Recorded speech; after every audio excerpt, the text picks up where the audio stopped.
Hello students, CDP की कक्षा में आपका एक बार फिर से स्वागत है।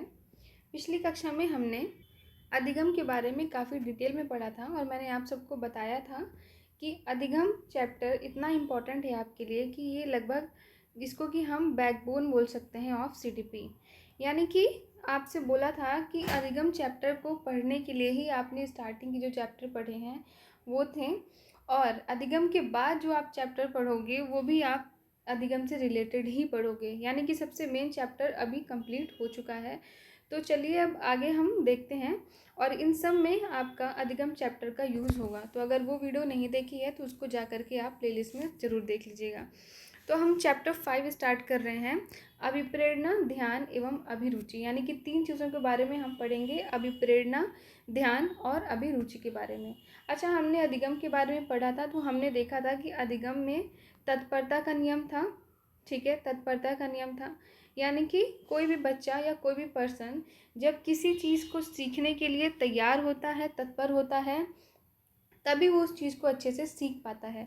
अब देखो, अभिरुचि की बात है, यानी कि अगर आपका किसी चीज़ में इंटरेस्ट होगा तो डेफिनेटली आप उस चीज़ को सीखने के लिए तैयार होगे। या आप ऐसे भी कह सकते हो कि आप किसी चीज़ को सीखने के लिए तैयार तभी होगे जब आपकी उसमें अभिरुचि हो। ठीक है, इसी तरह से अभिप्रेरणा की बात की जा रही है, यानी कि मोटिवेशन की बात की जा रही है। तो हमने अधिगम के सिद्धांत में ये चीज़ भी देखी थी जिसको कि बोला था प्रभाव का नियम।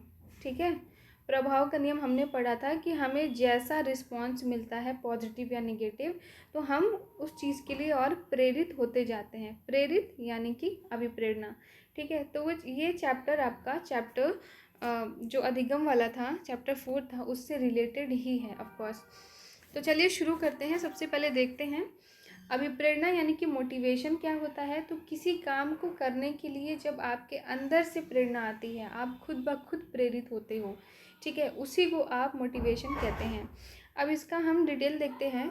अंग्रेजी रूपांतरण मोटिवेशन है अभिप्रेरणा का। इस शब्द की उत्पत्ति लैटिन भाषा के शब्द मोटम से हुई है, जिसका अर्थ क्रमशः मूव, मोटर या मोशन है, अर्थात गति से लगाया जाता है। यानी कि आपके अंदर से किसी चीज़ के प्रति एक मोशन आता है, एक गति आती है कि आपको ये काम करना है। तो पहला क्वेश्चन तो आपका एमसीक्यू के लिए भी हो जाएगा कि पूछ लिया कि मोटिवेशन शब्द लैटिन भाषा के किस शब्द से इसकी उत्पत्ति हुई है, तो मोटम शब्द याद रखेंगे। समान अर्थ में प्रेरणा से तात्पर्य उस अवस्था से होता है जब व्यक्ति किसी कार्य को करने के लिए प्रेरित होता है, यानी कि उसका जो है प्रेरक बन जाता है कोई काम करना किसी खास लक्ष्य की प्राप्ति के लिए। जैसे अभी आप क्लास कर रहे हो या डीएलएड कर रहे हो, तो आपका मोटिवेशन क्या है कि आपकी जॉब लग जाए। ठीक है, यही आपका मोटिवेशन है। जॉब लगने का सपना जो है, सरकारी नौकरी का सपना या टीचर बनने का सपना ही आपके इस डीएलएड की क्लास के लिए आपका मोटिवेशन है। अब इस बारे में कुछ डेफिनेशंस दिए हुए हैं जो कि आप इसमें से एक दो अच्छे से याद कर लीजिएगा रिटन एग्जाम्स के लिए, यानी कि जो लॉन्ग आंसर क्वेश्चंस होते हैं उनके लिए। तो कुछ इंपॉर्टेंट हम देख लेंगे, जैसे कि मैकडोनाल्ड। ठीक है, जो कथन कुछ इंपॉर्टेंट होते हैं, जो पूछ भी लेता है, उसको ही हम तैयार करेंगे। तो मैकडोनाल्ड के अनुसार अभिप्रेरणा व्यक्ति के अंदर ऊर्जा का परिवर्तन है जो भावात्मक जागृति तथा पूर्व अपेक्षित उद्देश्य अनुक्रियाओं से निर्धारित होता है। यानी कि अभिप्रेरणा या मोटिवेशन क्या होता है, हमारे अंदर एक एनर्जी का फ्लो है, एक ऊर्जा का परिवर्तन है, जो क्यों होता है, जो कि भावनात्मक जागृति से होता है। यानी कि हम किसी चीज़ के लिए या तो कुछ फील कर रहे होते हैं, कोई काम हमें करना अच्छा लगता है, जैसे फॉर एग्ज़ाम्पल कि पढ़ाई है, तो अब कुछ ऐसे भी बच्चे होंगे जिनको जॉब के लिए नहीं, बस उनको पढ़ना ही अच्छा लगता है, तो वो कुछ ना कुछ पढ़ते रहते हैं। ठीक है, इसी तरह से हो सकता है कि कोई टीचर है या कोई डॉक्टर है जिसको अब प्रोफेशन नहीं है, यानी कि वो प्रोफेशन तो एक प्रोफेशन में आ चुका है, फिर भी वो मैगजीन्स पढ़ता है या कोई और चीज़ें पढ़ता है, या फिर म्यूज़िक का जो है वो प्रैक्टिस करता है, गाता है, डांस सीखता है। तो ये सारी चीज़ें वो जो कर रहा है, उसको प्रोफेशन के लिए वो नहीं कर रहा है। ठीक है, क्यों कर रहा है, जस्ट बिकॉज ऑफ इंटरेस्ट, कि उसको वो करना अच्छा लग रहा है। तो मोटिवेशन दो तरह का होता है, या तो एक तो ये कि हमारी भावनात्मक जागृति हो, भावात्मक यानी कि हमें किसी काम को करने में हमारी फीलिंग्स जुड़ी हों, ठीक है, हमारी फीलिंग्स जुड़ी हों, हमें वो काम करना अच्छा लगता हो और इसके साथ साथ पूर्व अपेक्षित उद्देश्य हो, यानी कि या तो जैसे कि आप डीएलएड की क्लास कर रहे हैं क्योंकि आपकी अपेक्षा क्या है कि आप एग्ज़ाम पास कर जाएं और आगे फिर आप टेट सीटेट पास करें, आपकी नौकरी लगे, आप टीआरई के एग्ज़ाम्स दें। ठीक है, तो ये आपका एक अपेक्षित उद्देश्य है। इन दोनों की अनुक्रिया से निर्धारित होता है, यानी कि दोनों चीज़ों का इन्वॉल्वमेंट होता है मोटिवेशन में। एक तो आपको वो काम करना अच्छा लग रहा हो या आपकी कोई फीलिंग जुड़ी हो, प्लस कोई उद्देश्य भी होना चाहिए। नेक्स्ट है वुडवर्थ के अनुसार, इनका कथन इम्पॉर्टेंट है। अभिप्रेरणा व्यक्ति की वो दशा है, यानी कि कंडीशन है, जो किसी निश्चित उद्देश्य की पूर्ति के लिए निश्चित व्यवहार को स्पष्ट करती है। मोस्ट इम्पॉर्टेंट है ये कथन, याद रखिएगा। कथन दे करके पूछ लेगा कि ये कथन किसका है। तो वुडवर्थ ने क्या कहा है मोटिवेशन के बारे में कि अभिप्रेरणा व्यक्ति की वो दशा, वो कंडीशन होती है जब कोई किसी खास उद्देश्य को प्राप्त करने के लिए कोई खास काम करता है। जैसे आपका अभी निश्चित उद्देश्य है कि आपकी जॉब लग जाए, आप एग्ज़ाम पास कर लो और आप एक निश्चित व्यवहार क्या कर रहे हो कि क्लासेस अटेम्प्ट कर रहे हो, प्रैक्टिस कर रहे होगे, प्रैक्टिस सेट लगा रहे होगे, ये सारी चीज़ें आपका एक निश्चित व्यवहार है। तो यही आपका मोटिवेशन है। नेक्स्ट है गिलफोर्ड का भी हम देख लेंगे। अभिप्रेरणा कोई विशेष आंतरिक कारक या दशा है जिसमें क्रिया को आरंभ करने एवं बनाए रखने की प्रवृत्ति होती है। अब अभिप्रेरणा का स्वरूप कैसा होता है, तो अभिप्रेरणा प्रक्रिया और परिणाम दोनों हैं, यानी कि आप मोटिवेटेड होकर काम भी करते हो प्लस आपको रिजल्ट भी मिलता है। अभिप्रेरणा का जन्म किसी न किसी आवश्यकता से होता है, यानी किसी न किसी काम के लिए, तभी आपका मोटिवेशन आएगा। बिना किसी उद्देश्य के आप कह सकते हो कि ये सा उद्देश्य होती है। ठीक है, सा उद्देश्य होती है क्या मोटिवेशन, इसका एक उद्देश्य होता है। नेक्स्ट है एक प्रक्रिया के रूप में अभिप्रेरणा मनुष्य के भीतर की प्रक्रिया है जो व्यक्ति के किसी उद्देश्य की प्राप्ति हेतु कार्य विशेष करने की प्रवृत्ति करती है। भीतर की प्रक्रिया है, इसीलिए इसको अभिप्रेरणा करें। अभी यानी कि भीतर। अभिप्रेरणा को उत्पन्न करने वाले बालकों को मनोवैज्ञानिक भाषा में अभिप्रेरक कहते हैं, ये टर्म याद रखेंगे। अभिप्रेरणा व्यक्ति को तब तक क्रियाशील रखती है जब तक कि उद्देश्य की प्राप्ति नहीं हो जाती, यानी कि जब तक कि आपको उद्देश्य मिल नहीं जाता तब तक आपको वो मोटिवेशन मिलता रहता है। नेक्स्ट है अभिप्रेरणा एक प्रबल भावनात्मक उत्तेजना की स्थिति है जिसके कारण व्यक्ति में मनोवैज्ञानिक तनाव उत्पन्न होता है और वो काम करने के लिए क्रियाशील होता है, यानी कि वो भावनात्मक रूप से बहुत उत्तेजित हो जाता है और जब तक कि उसके कार्य की पूर्ति ना हो तब तक वो उसमें लगा रहता है। अभिप्रेरणा व्यक्ति को रुचि के अभाव में भी क्रियाशील रखती है। ठीक है, यानी कि आपका किसी कार्य में रुचि ना हो फिर भी, लेकिन आपका उससे फ़ायदा है, आपका कुछ उद्देश्य पूरा हो रहा है, तो आप जैसे फॉर एग्जांपल आप क्लास कर रहे हो, मे बी आपको क्लासेस पसंद ना आ रही हो, ठीक है, आपका मन ना लगता हो कि आप डीएलएड की क्लास करो या पढ़ाई में आपका बिल्कुल मन ना लगता हो, फिर भी आप मन लगाओगे, फिर भी आप मोटिवेटेड होगे, क्योंकि जो इसके बाद आपको मिलेगा जॉब या सरकारी नौकरी, वो आपके पसंद की, आपके उद्देश्य की है। नेक्स्ट है अभिप्रेरणा के प्रकार या वर्गीकरण, यानी कि क्लासिफिकेशन ऑफ मोटिवेशन। तो ये दो प्रकार की होती है थॉमसन के अनुसार, स्वाभाविक और कृत्रिम। स्वाभाविक यानी कि आपको कोई कार्य जो करना अच्छा लगता है, आप स्वतः उसके लिए अभिप्रेरित होते हो। कृत्रिम का मतलब कि आप जबरदस्ती किसी उद्देश्य को प्राप्त करने के लिए जो प्रेरित होते हो उसको बोलते हैं। नेक्स्ट है गैरेट के अनुसार जैविक और सामाजिक होता है। वह सेम चीज़ ही है, जैविक यानी कि जो आप नेचुरली किसी चीज़ के लिए प्रेरित होते हो, देन सामाजिक का मतलब आप समाज के प्रभाव में आकर के जिन चीज़ों के प्रति प्रेरित होते हो। नेक्स्ट है मैस्लो के अनुसार जन्मजात या आंतरिक, वही सेम बात है, यानी कि स्वाभाविक अभिप्रेरणा और दूसरा अर्जित बाह्य, या इसी को आप सामाजिक कह सकते हो। तो कुल मिलाकर के अभिप्रेरणा दो प्रकार की है, एक तो नेचुरली आपको जो चीज़ें करना पसंद हो, दूसरा कि आप किसी उद्देश्य के या समाज के प्रभाव में आकर के प्रेरित हो जाओ किसी कार्य को करने के लिए।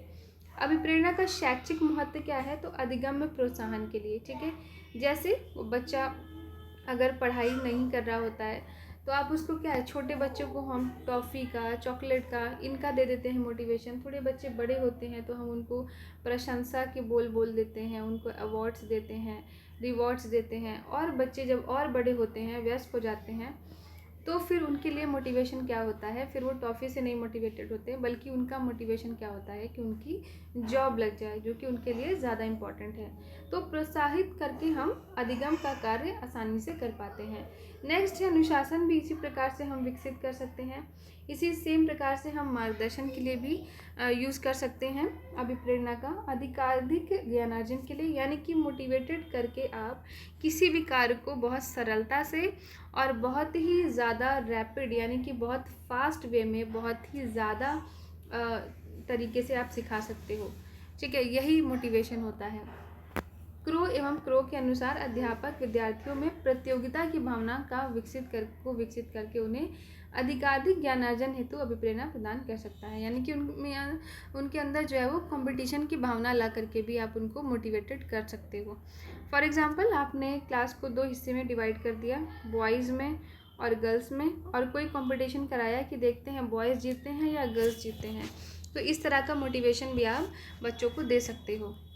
नेक्स्ट है सामाजिक एवं चारित्रिक गुणों के लिए, रुचि के विकास के लिए, मानसिक विकास के लिए, लक्ष्य प्राप्ति में सहायक, व्यवहार नियंत्रण, चरित्र निर्माण, पाठ्यक्रम प्रेरणा, अध्यापन विधि एवं प्रेरणा, ध्यान केंद्रित करने में। यानी कि मैंने आपको स्टार्टिंग में ही बताया था कि आप जो भी चीज़ें सीखते हो उन सब का शैक्षिक महत्व जब आप लिखोगे तो सब में सेम ही बातें रहती हैं, यानी कि ऑलमोस्ट सेम चीज़ें रहती हैं कि हमें जो है अध्ययन अध्यापन कार्य सरल हो जाता है, अनुशासन बनाने में मदद मिलती है, अधिगम के लिए हेल्पफुल होता है, तो सारी सेम ही बातें हैं।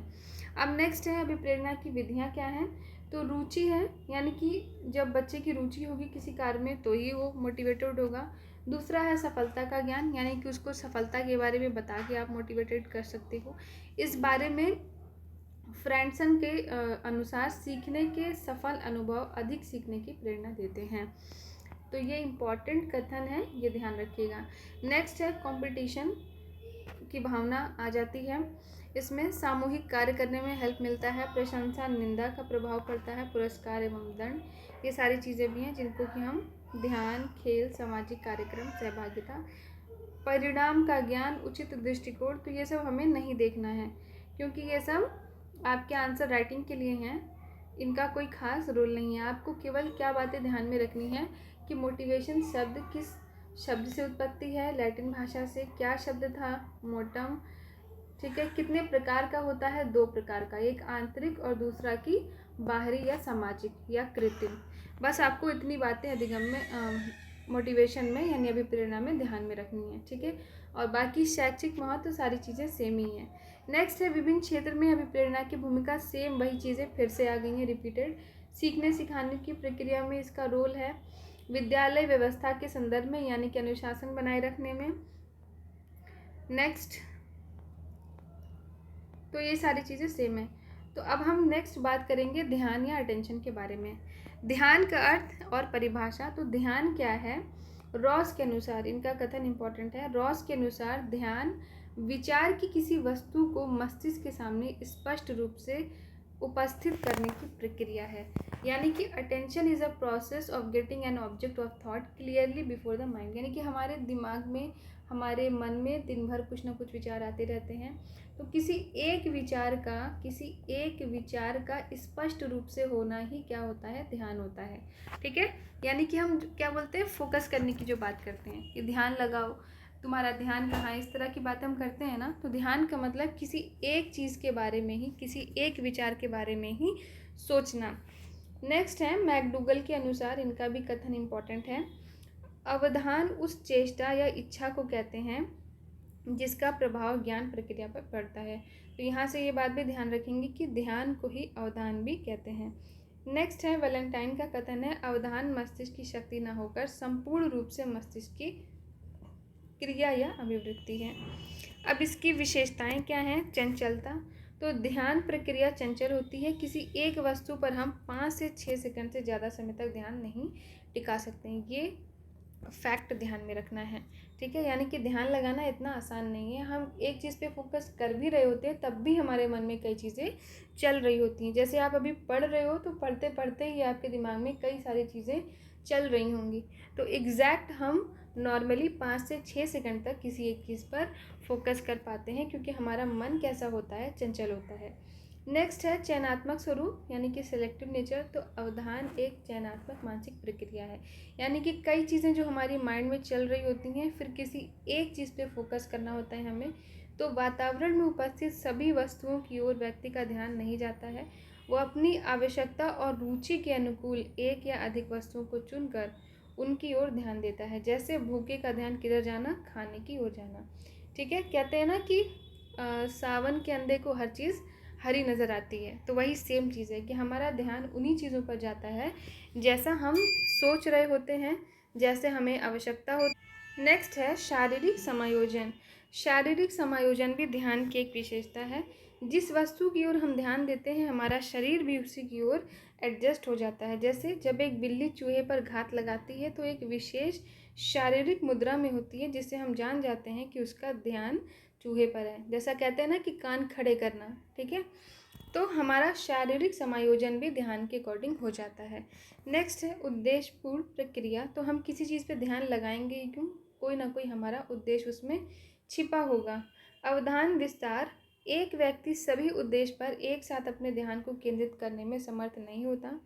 एक साथ जितनी वस्तुओं को अपने ध्यान केंद्र में लाने में समर्थ होगा, उतना ही उसका ध्यान विस्तार, यानी एक साथ, कहते हैं ना कि कुछ लोग एक साथ उनका चारों तरफ दिमाग चलता है, कई सारी चीज़ों पर फोकस कर पाते हैं। जैसे फॉर एग्जांपल कि कई बार ऐसा होता है कि लोग क्या गैस पर कुछ चीज़ें चढ़ा के भूल जाते हैं दूसरे काम में, या नल खुला छोड़ के चले जाते हैं। वहीं दूसरी ओर कुछ लोग ऐसे होते हैं जिनका ध्यान नल पर भी है, गैस स्टोव पर भी है, ठीक है, जो काम कर रहे हैं उस पर भी है, यानी कि मल्टीटास्किंग होते हैं। तो जिसका क्या होता है कि जितना ज़्यादा एक साथ वो जितनी चीज़ों पर फोकस कर पाता है, उसका अवधान विस्तार या स्पैन ऑफ अटेंशन उतना ज़्यादा माना जाता है। अवधान विभाजन। अध्ययनों एवं निरीक्षणों से पता चला है कि ध्यान का विभाजन संभव नहीं है। एक समय में हम एक से अधिक वस्तुओं की ओर ध्यान नहीं दे पाते। कभी कभी दो वस्तुओं के बीच ध्यान इतना शीघ्र बदलता है, अभी आपने देखा भी 5 से 6 सेकंड का ही टाइम होता है, कि ऐसा लगता है कि हम दोनों वस्तु की ओर एक समय में ध्यान दे रहे हैं, लेकिन एक्चुअल में वो ध्यान भटक रहा होता है। नेक्स्ट है जैसे कि वास्तव में ऐसा ध्यान की चंचलता के कारण होता है, ना कि ध्यान विभाजन के कारण। जैसे पढ़ते समय रेडियो या टीवी को धीमा करके चालू रखना। अब ध्यान के प्रकार क्या हैं, तो ध्यान के प्रकार भी इसी प्रकार से हैं। ऐच्छिक ध्यान, यानी कि जानबूझकर हम किसी चीज़ पर ध्यान दे रहे होते हैं, ठीक है। जैसे आप क्लास जब पढ़ाई कर रहे होते हो तो आप इंटेंशनली क्या करते हो, उस चीज़ पर फोकस कर रहे होते हो, ठीक है। और दूसरा है अनैच्छिक, यानी कि आप जानबूझ करके नहीं ध्यान लगा रहे हो, लेकिन स्वतः ही आपका, जैसे अभी आप पढ़ाई कर रहे हो और अचानक से कहीं शोरगुल होने लगे, अचानक से कोई धमाके की आवाज़ आ जाए, अचानक से कुछ ऐसा हो जाए, तो आप ना चाहते हुए भी आपका ध्यान उस ओर चला जाएगा। तो पहला है ऐच्छिक ध्यान, जो आप अपनी मर्जी से, यानी कि वॉलंटरी अटेंशन, जानबूझ करके आप किसी उद्देश्य के लिए फोकस करते हो किसी विचार पे। दूसरा है अनैच्छिक, यानी कि कुछ ऐसी अप्रत्याशित घटना घटती है कि आपका ध्यान अपने आप ही चला जाता है। अनैच्छिक ध्यान भी दो प्रकार के हैं, सहज और बाध्य। थर्ड है अभ्यासिक ध्यान, यानी कि इस प्रकार के अवधान में व्यक्ति का ध्यान किसी वस्तु की ओर जाना उसकी आदत, शिक्षा, प्रशिक्षण, इन सब पे निर्भर करता है। जैसे अध्यापक का किसी विद्यालय या कॉलेज के नाम के साइन बोर्ड पर चले जाना, मनोविज्ञान के छात्र का ध्यान मनोविज्ञान की पुस्तक की ओर चले जाना आदि अभ्यासिक अवधान है। यानी कि एक काम को करते करते फिर आपका फोकस नॉर्मली उसी चीज़ पे चला जाता है, ठीक है। जैसे गृहिणियाँ जो होती हैं, जो हाउस वाइफ हैं, उनका ध्यान कहाँ चला जाता है नॉर्मली, घर में कहाँ गंदगी है, कहीं कचरा तो नहीं पड़ा है, इन सब पे फोकस होता है। स्टूडेंट होगा तो उसका फोकस कहाँ पे रहेगा कि पढ़ाई से रिलेटेड कोई बात चल रही हो या कुछ ऐसी बातें चल रही हो। एक बच्चा होगा तो उसका ध्यान कहाँ जाएगा, एक कमरे में कई चीज़ें हों तो खिलौने पर जाएगा। इसी तरह से लड़कियां हों तो वो साज श्रृंगार के सामान पे फोकस कर सकती हैं, ठीक है। तो ये सारी चीज़ें हैं जो, यानी एक जैसे काम करते रहने पर अभ्यास हो जाता है, तो इसको अभ्यासिक ध्यान कहते हैं। अब ध्यान को प्रभावित करने वाले कारक कौन से हैं, तो ऑफ कोर्स दो ही कारक होंगे, बाह्य और आंतरिक। ऐसा ही मोटिवेशन में भी था। तो बाह्य कारक यानी कि गति, तीव्रता, अवधि, विषमता, नवीनता, यानी कि स्थिर वस्तु की अपेक्षा गतिमान वस्तु की ओर हमारा ध्यान जल्दी जाता है। जैसे बैठे या खड़े व्यक्ति की अपेक्षा भागते हुए व्यक्ति की ओर हमारा ध्यान जल्दी जाता है। इसी तरह से तीव्रता यानी कि जो वस्तु जितनी अधिक उत्तेजना उत्पन्न करती है उस वस्तु की ओर हमारा ध्यान उतना ही तेज, जैसे कि तेज आवाज़, तेज प्रकाश। नेक्स्ट है अवधि। तो जो उद्दीपन हमारे सामने अधिक समय तक रहते हैं उस पर भी हमारा ध्यान ज़्यादा जाता है। जैसे कक्षा में शिक्षक का पाठ की मुख्य मुख्य बातों को श्याम पट पे लिखना यानी कि ब्लैक बोर्ड पे लिखना और विद्यार्थी का उस ओर ध्यान चला जाना, यानी कि जो टीचर है बच्चों को पढ़ा रहा है तो हो सकता है वो पूरी बातें ध्यान से ना सुने, लेकिन जितना वो ब्लैक बोर्ड पर लिखेगा उस पर बच्चा ज़रूर ध्यान देगा। नेक्स्ट है विषमता, यानी विषमता के कारण भी ध्यान आकर्षित होता है। जैसे सुंदर व्यक्तियों के मध्य कोई बहुत कुरूप व्यक्ति आ जाए, ठीक है, इसी तरह से कई कुरूप व्यक्तियों के बीच में कोई सुंदर व्यक्ति आ जाए तो भी उस ओर ध्यान चला जाएगा। अब जैसे कोई ऐसा एरिया मान लो जहाँ पर लोग पूरे कपड़े पहन कर निकल रहा हो, ऐसे में कोई छोटे कपड़े पहन के जाए तो सब उसको देखेंगे। वहीं दूसरी ओर कुछ ऐसे शहर हो जहाँ पे सब छोटे ही कपड़े पहन रहे हो और उनके बीच कोई पूरे कपड़े पहन के चला जाए, ठीक है, जैसे अंग्रेज़ों के बीच में अगर लहंगा चोली पहन के चले जाएं, धोती कुर्ता पहन के चले जाएं, तो वो क्या है, उनका ध्यान उस पर्सन पे ज़रूर चला जाएगा। इसी तरह से यहाँ पर अगर कोई सपोज़ कि किसी की नीली आँखें हैं, ठीक है, तो यहाँ तो इंडिया में नहीं होती इतनी, तो इंडिया में तो नहीं होती, तो अगर इंडिया में किसी की नीली आंखें आप देखेंगे तो क्या करेंगे, ऑफ कोर्स आपका ध्यान उसकी ओर चला जाएगा। नेक्स्ट है इसी प्रकार से कोई बहुत लंबा व्यक्ति देख लेना या कोई बहुत छोटा व्यक्ति, यानी कि जो चीज़ें एवरेज नहीं हैं उनसे अलग कुछ देख लेने पर भी हमारा ध्यान उधर चला जाता है। नेक्स्ट है नवीनता, कोई भी नई चीज़ देख लेना, किसी नए तरह के पोशाक यानी ड्रेस को देख लेना, कुछ भी नया देख लेना, कोई नई घटना घटित हो जाए, कुछ भी ऐसा हो तो उस पर भी ध्यान चला जाता है। नेक्स्ट है आकार। अब आपने देखा होगा न्यूज़पेपर आप पढ़ते हो तो जो एड्स होते हैं वो बड़े बड़े छापे जाते हैं ताकि आपका ध्यान उस पर ज़्यादा जाए, यानी कि छोटी चीज़ों पर, छोटी लिखावट पर हो सकता है ध्यान ना जाए, लेकिन बड़ी लिखावट पर आपका ध्यान ज़रूर जाएगा। तो आकार के हिसाब से भी डिपेंड करता है ध्यान। स्थिति, ध्यान देने के लिए उद्दीपन को एक विशेष स्थिति पर होना चाहिए। जैसे प्रतिदिन रास्ते पर चलते हुए हम कई घरों या इमारतों को देखते हैं किंतु उनकी ओर हमारा ध्यान नहीं जाता, जबकि अगर कोई इमारत उसमें से टूटी अवस्था में हो या फिर मान लो कि कोई बहुत देखने में बहुत स्टाइलिश है, कुछ डिफरेंट है, तो उस पर हमारा ध्यान ज़रूर जाएगा। नेक्स्ट है पुनरावृत्ति। जब किसी एक चीज़ को हम बार बार देखते हैं तो हमारा ध्यान उस ओर जाता है। यही कारण है कि टीवी पर जो विज्ञापन यानी एड्स आते हैं वो बार बार रिपीटेड होते हैं ताकि कई बार देखने के बाद हम उसकी ओर आकर्षित हो जाएं और उस बारे में सोचने लगें। नेक्स्ट है परिवर्तन। जिन उद्दीपनों में एकाएक परिवर्तन होता है तो ना चाहते हुए भी हमारा ध्यान उधर चला जाता है। जैसे शांत कक्षा में एकदम से शोरगुल होना या पंखे का चलते चलते बंद हो जाना। उसी प्रकार से प्रकृति, अवधान का केंद्रीकरण वस्तु की प्रकृति पर निर्भर करता है। जैसे छोटे बच्चों का ध्यान रंग बिरंगी वस्तुओं के प्रति बहुत सरलता से आकर्षित होता है, इसीलिए छोटे बच्चों की जो बुक्स होती हैं वो भी बहुत कलरफुल होती हैं। नेक्स्ट है आंतरिक निर्धारण क्या है, तो अभिरुचि, मूल प्रवृत्ति, संवेग, आवश्यकता, आदत, यानी कि आपका इंटरेस्ट की चीज़ों पर है, आपका ध्यान वहाँ जाएगा। आपका मूल प्रवृत्ति क्या है, यानी आपका नेचर कैसा है, आपकी इमोशंस, आपकी फीलिंग कैसी है, ठीक है। जैसे हम किसी व्यक्ति को पसंद नहीं करते तो उसकी छोटी सी गलती भी हमारा ध्यान आकर्षित कर लेती है। हमारी क्या आवश्यकताएं हैं, जैसे हमारी आवश्यकताएं होंगी उन चीज़, जैसा कि अभी हमने देखा कि भूखे को क्या है, खाने पर उसका ध्यान ज़्यादा जाएगा, ठीक है। नेक्स्ट है आदत। तो आदत के कारण भी हमारा ध्यान कुछ वस्तुओं पे चला जाता है। जैसे किसी व्यक्ति को सुबह चाय पीने की आदत है तो सुबह उठते ही उसका दिमाग कहाँ चला जाएगा, चाय पर चला जाएगा। नेक्स्ट है लक्ष्य। तो परीक्षा के दिनों में छात्र का अपनी पढ़ाई में ध्यान लगना, यानी कि लक्ष्य प्राप्ति के लिए भी हम फोकस करते हैं। अतीत के अनुभव, जिन बातों का हम अतीत में अनुभव कर चुके हैं उनकी ओर भी हमारा ध्यान चला जाता है। और प्रशिक्षण, यानी कि जानबूझ करके आपको किसी चीज़ के लिए ट्रेनिंग दी जाती है कि आप उस पर फोकस करो। अब बालकों का ध्यान केंद्रित करने के उपाय क्या हैं। शिक्षक को विद्यालय एवं कक्षा का वातावरण ऐसा रखना चाहिए कि किसी तरह का कोई डर, कोई बाध्यता ना हो, किसी तरह की डिस्टर्बेंस ना हो। छात्र स्वयं ही शिक्षक से उनके द्वारा पढ़ाए जाने वाले विषयों पर अधिक ध्यान देंगे। शिक्षक को छात्रों का ध्यान अपनी ओर आकृष्ट करने के लिए शिक्षण की उचित विधि लेनी चाहिए, यानी कि बोरिंग मेथड ना हो, कुछ इंटरेस्टिंग तरीके से छात्रों को पढ़ाना चाहिए। छात्रों का ध्यान अपनी ओर आकृष्ट करने के लिए शिक्षक ध्यान के बाह्य निर्धारकों का प्रयोग करें। जैसे शिक्षक अपनी बातों को अधिक रुचिकर बना सकते हैं, जिससे कि बच्चे अपने आप ही क्या करेंगे। जिससे फॉर एग्जांपल आप एडिशन सिखा रहे हो, ठीक है, छोटे बच्चों को आप एडिशन सिखा रहे हो, तो आप ऐसे में क्या है, उनको डायरेक्ट जोड़ ना सिखा करके आप एग्जांपल दे सकते हो कि अच्छा 5 खिलौने थे, 2 खिलौने और मिल गए। या कोई बच्चा जिसको खाने पीने में इंटरेस्ट हो तो आप उसको समोसे का एग्जांपल दे सकते हो। जो भी उसके रिलेटेड, जो उसका इंटरेस्ट हो उससे रिलेटेड, या टॉफ़ी का एग्जांपल दे सकते हो। इसीलिए आपने देखा होगा कि जो छोटे बच्चे होते हैं उनकी अगर आप मैथ्स की किताब उठा करके देखो तो उनको जोड़ डायरेक्ट नहीं सिखाया जाता, उसमें भी डायग्राम्स बने होते हैं। बॉल बनी होगी, उसको काउंट करके लिखो, ठीक है। इसी तरह से टॉफ़ी बनी होगी, कितने हैं, प्लस माइनस भी इवन ऐसे ही सिखाए जाते हैं। तो ये तरीका है उनका ध्यान आकर्षित करने का।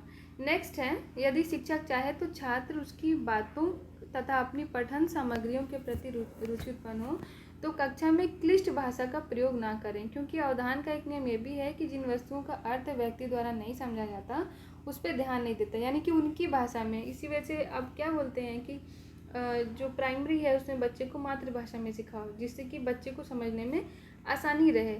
शिक्षकों को कक्षा में छात्रों, विशेषकर छोटे बच्चे जो हैं, अपनी और उनका ध्यान आकृष्ट करने के लिए कुछ खिलौने और हास्य चित्रांकनों, यानी कि कुछ डायग्राम्स का, कुछ जैसे कि फॉर एग्जांपल आप इस तरह से भी आप बना सकते हो कि बताओ बेटा ये कितने इमोजीज हैं, बताओ ये कितने कार्टून्स हैं, ये कितने गोले हैं, ये कितने चेहरे हैं। तो बच्चे को बड़ा इंटरेस्ट आएगा इन सब चीज़ों में देखने में। शिक्षक को छात्रों में इतना विश्वास और साहस भरना चाहिए कि वो अपनी इच्छा से पढ़ाई जाने वाली विषय वस्तु की ओर ध्यान दे सकें। तो आज हमने 2 चीज़ें पढ़ी हैं, अभिरुचि और अवधान यानी कि ध्यान।